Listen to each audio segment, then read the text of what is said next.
tuli mu Smart Studios olwaleero tutadde kamera za Delta TV zonna. Abayimbi olwo omuyimbi yajjanga muwagizi n'alemera mu bawagizi. Eri omuyimbi yajja okuyimba nga ye yajja yeegomba.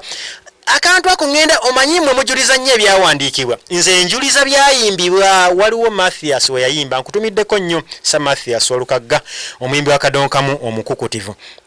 Ayina we yayimba.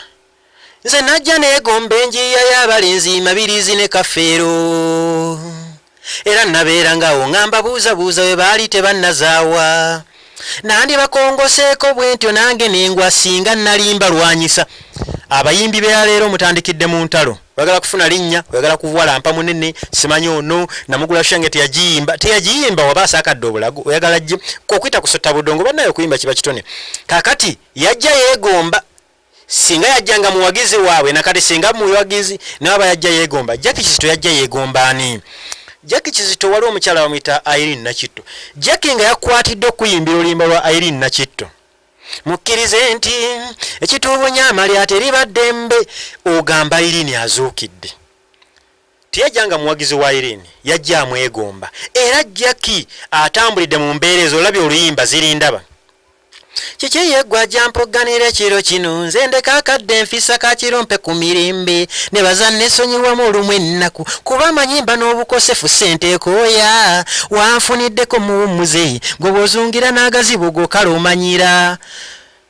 Kirema twalanye mu library yedda video tezaalingawo video zikoze kinene nnyo okubasuula kuba omulembe gwa video tetufunye nnyo bayimbi bangi. Kakati bw'ondaga olimba zirindaba n'ondaga Kandooya n'ondaga Kajubi Kibijjigiri n'ondaga Hassan Endugga n'ondaga Kafero Junior n'ondaga Buyondo Eddie Bufumba Award n'ondaga muntu nawolo Vladdy Isaac ngamba nga ndi ku stage zonna n'otanzanyiramu mba nnyumiddwa omuyimbi ne mba sinyumidde byensasulidde kubanga mba siyizeemu mba ndabye bulabi bw'oyimba ne muzina ne mukola ki ate kati muyimbira mu ggome si kituufu naye mba sirabye bye nasasulidde. Mwe nansonyamu katono nnyo kanzireko ku gitaaya katono nga bwe tutamba tuyimbira Kadongokamu. Jiteno enyamba ebintu bingi. Jiteno enyamba ebintu bingi nnyo. Kuba ekyokulabirako kivaayo bulungi nnyo. Nti omuyimbi nagge tusinzidde mu Smart Studios olwaleero. Ate next time tujja kukulaga bafumba batya omuziki gwa Kadongokamu. Tufumba tutya omuziki gwa Kadongokamu. Bagufumba batya tugufumba tutya ojja kola omuyimbi ku microphone ngagende mu computer ngende mu byuma wali ntakule wano nyige nanga nga bwe mwagala. Nsobola n'okukunyigiramu katono nnyo n'owulira. Kambireke. Kati omulundi oguddako tujja kulaba bwe bafumba batya omuziki gwa Kadongokamu. Kansaba omuyinza wa byonna ateganya abakuumi buli omu amuwe kyasaba ayawule ng'ekibyamu enkoleza n'abettanira ekyolukale nsaba abayambi tulinyumya olulala bannange.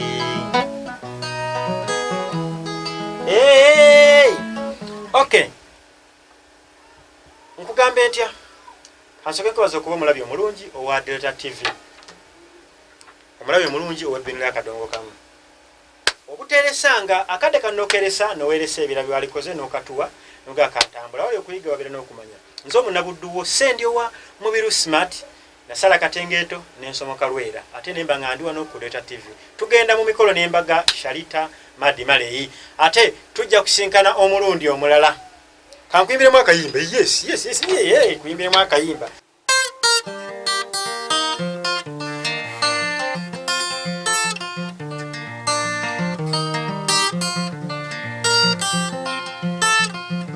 Mama gawalagana mu nkola tuli batutudde tuli gazimbira obusiisira bannange mbonaabona lwaki nze neebuuza baligidde mbonyabonyani waliwo ebintu byennyina ebimpimpi byenjagala njatule nfune nekubanyamba kubanga bwentegereza okusirika sikulwa nga nzikirira ekimugunyu ekisooka nkyogeza luggumugumu be bakulu bange abo bafa mu ddiriŋŋanwa ng'ate be bali badde batuwagira mu nsonga zaffe mpozi n'okuwabula ekika ate nga bw'otunuulira emyaka giba mitono okubali abaakasukka obuvubuka luyombya mbuusabuusa bwentyo nti oba yaziikibwa eyambikira yamanya kyakufa kyera kye yantegeeza.